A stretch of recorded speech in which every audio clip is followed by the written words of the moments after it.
আসসালামু আলাইকুম, স্বাগতম জানাচ্ছি বিবিসি নিউজ আন্তর্জাতিক সংবাদে। শুরুতেই সংবাদ শিরোনাম, এরপর বিস্তারিত।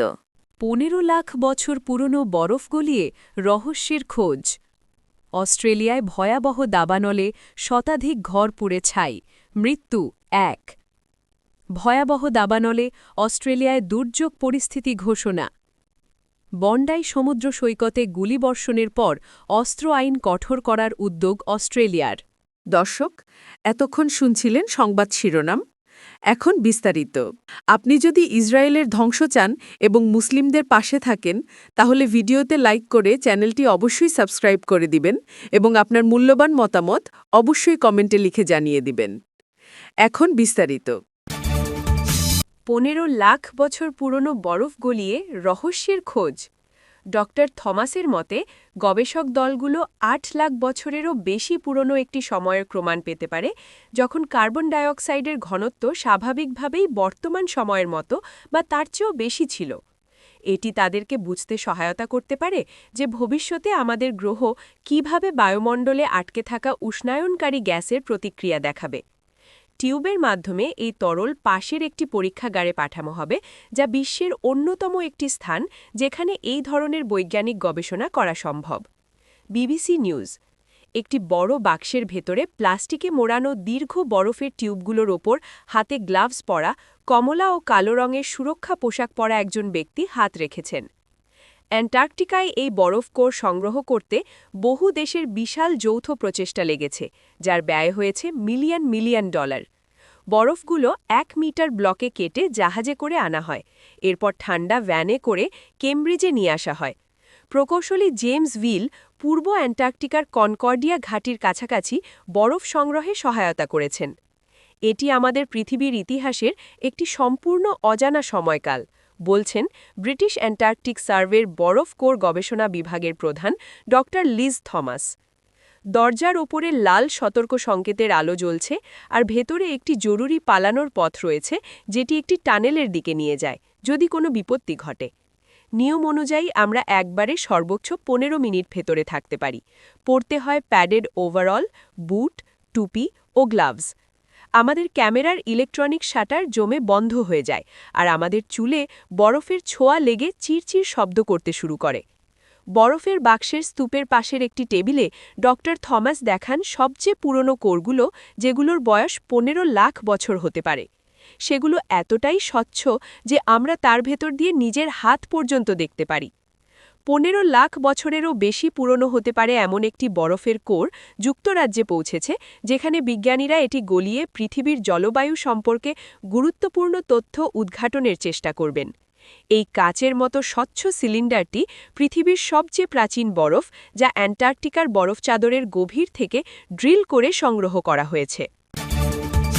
অস্ট্রেলিয়ায় ভয়াবহ দাবানলে শতাধিক ঘর পুড়ে ছাই, মৃত্যু ১। অস্ট্রেলিয়ার দক্ষিণ পূর্বাঞ্চলে ভয়াবহ দাবানলে একজনের মৃত্যু হয়েছে।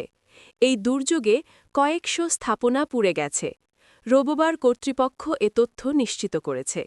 ভিক্টোরিয়া রাজ্যে তীব্র তাপপ্রবাহে তাপমাত্রা ৪০ ডিগ্রি সেলসিয়াস ছাড়িয়ে যায়, এতে ডজনের বেশি দাবানল ছড়িয়ে পড়ে। এসব আগুনে ৩ লাখ হেক্টরের বেশি এলাকা পুড়ে যায়। রোববার পরিস্থিতি কিছুটা স্বাভাবিক হলে ক্ষয়ক্ষতির হিসাব শুরু করে ফায়ার সার্ভিস। তার আগের দিন কর্তৃপক্ষ দুর্যোগ অবস্থা ঘোষণা করে। জরুরি ব্যবস্থাপনা কমিশনার টিম উইবুশ জানান, গ্রামীণ এলাকায় খামারের শেড-সহ ৩ শতাধিক স্থাপনা সম্পূর্ণ পুড়ে গেছে।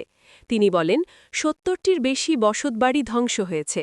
এর সাথে বিস্তীর্ণ কৃষিজমি ও প্রাকৃতিক বনভূমিও ক্ষতিগ্রস্ত হয়েছে। তিনি সাংবাদিকদের বলেন, পরিস্থিতি কিছুটা উন্নতির দিকে যাচ্ছে। তিনি আরও বলেন, এর ফলে যেসব আগুন এখনও জ্বলছে সেগুলোর নিয়ন্ত্রণে দমকল কর্মীরা কাজ শুরু করতে পারছেন। পুলিশ জানায়, রাজ্যের রাজধানী মেলবোর্ন থেকে উত্তরে প্রায় ২ ঘণ্টার পথ লংউড শহরের কাছে এক ব্যক্তি দাবানলে প্রাণ হারিয়েছেন। ফরেস্ট ফায়ার ম্যানেজমেন্ট ভিক্টোরিয়ার ক্রিস হার্ডম্যান বলেন, এই খবর আমাদের সব উদ্দীপনা কেড়ে নিয়েছে। তিনি বলেন, আমরা ওই এলাকার মানুষ এবং নিহত ব্যক্তির পরিবার, বন্ধু ও স্বজনদের প্রতি গভীর সমবেদনা জানাই। এ সপ্তাহে তোলা ছবিতে দেখা যায়, লংউডের কাছে আগুন ছড়িয়ে পড়ার সময় রাতের আকাশ কমলা আলোয় রঙিন হয়ে ওঠে।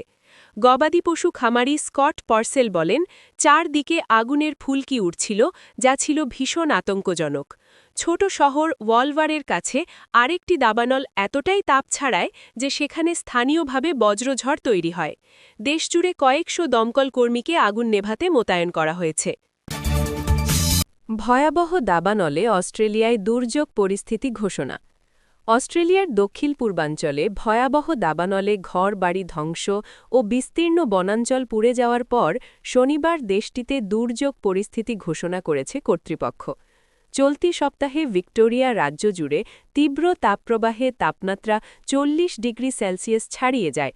কর্তৃপক্ষ জানিয়েছে, গরম ও শুষ্ক বাতাস আগুনকে আরও উস্কে দেয়, যা ২০১৯-২০২০ সালের ভয়াবহ ব্ল্যাক সামার দাবানলের পর সবচেয়ে বিপজ্জনক অগ্নি পরিস্থিতি সৃষ্টি করেছে। সবচেয়ে ধ্বংসাত্মক দাবানলগুলোর একটি লংউডের কাছে প্রায় ১,৫০,০০০ হেক্টর বা ৩,৭০,০০০ একর বনভূমি গ্রাস করেছে। এলাকাটি মূলত প্রাকৃতিক বনাঞ্চলে ঢাকা। দমকল বাহিনী ক্ষয়ক্ষতির হিসাব শুরু করেছে। প্রাথমিক তথ্যে জানা গেছে, মেলবোর্নের উত্তরে অবস্থিত ছোট শহর র্যাফিতে অন্তত ২০টি বাড়ি সম্পূর্ণভাবে পুড়ে গেছে। ভিক্টোরিয়ার প্রিমিয়ার জ্যাসিন্টা অ্যালেন শনিবার আনুষ্ঠানিকভাবে দুর্যোগ পরিস্থিতি ঘোষণা করেন, যার ফলে দমকল বাহিনী জোরপূর্বক লোকজনকে নিরাপদ স্থানে সরিয়ে নেওয়ার বিশেষ ক্ষমতা পেয়েছে। তিনি আরও বলেন, এটার মূল লক্ষ্য একটাই, আর তা হল ভিক্টোরিয়ার মানুষের জীবনকে রক্ষা করা। এবং বার্তাটা খুবই স্পষ্ট, যদি আপনাকে এলাকা ছাড়তে বলা হয় তাহলে সাথে সাথে চলে যান। রাজ্যের সবচেয়ে ঝুঁকিপূর্ণ আগুনের একটি অঞ্চলে একটি শিশুসহ ৩ জন নিখোঁজ রয়েছে বলে জানানো হয়েছে। প্রিমিয়ার অ্যালেন বলেন, আমি মানুষের উদ্বেগ বুঝতে পারছি। শনিবার সকালে পরিস্থিতি কিছুটা স্বস্তিদায়ক হলেও এখনও ৩০টির বেশি দাবানল সক্রিয় রয়েছে। সবচেয়ে ভয়াবহ দাবানলগুলো তুলনামূলকভাবে কম জনবসতিপূর্ণ গ্রামীণ এলাকায় সীমাবদ্ধ রয়েছে, যেখানে অনেক শহরের জনসংখ্যা মাত্র কয়েকশো। চলতি সপ্তাহে তোলা ছবিতে দেখা যায়, লংউডের কাছে আগুন ছড়িয়ে পড়ার সময় রাতের আকাশ কমলা আলোয় ভরে উঠেছে। বন্ডাই সমুদ্র সৈকতে গুলিবর্ষণের পর অস্ত্র আইন কঠোর করার উদ্যোগ অস্ট্রেলিয়ার।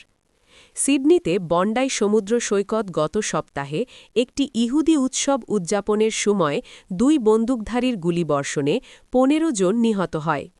এর জেরে অস্ট্রেলিয়ার সবচেয়ে জনবহুল রাজ্যটি সোমবার ২২ ডিসেম্বর সবচেয়ে কঠোর অস্ত্র আইন ও সন্ত্রাসী প্রতীক প্রদর্শনে নিষেধাজ্ঞা কার্যকর করার উদ্যোগ নিয়েছে।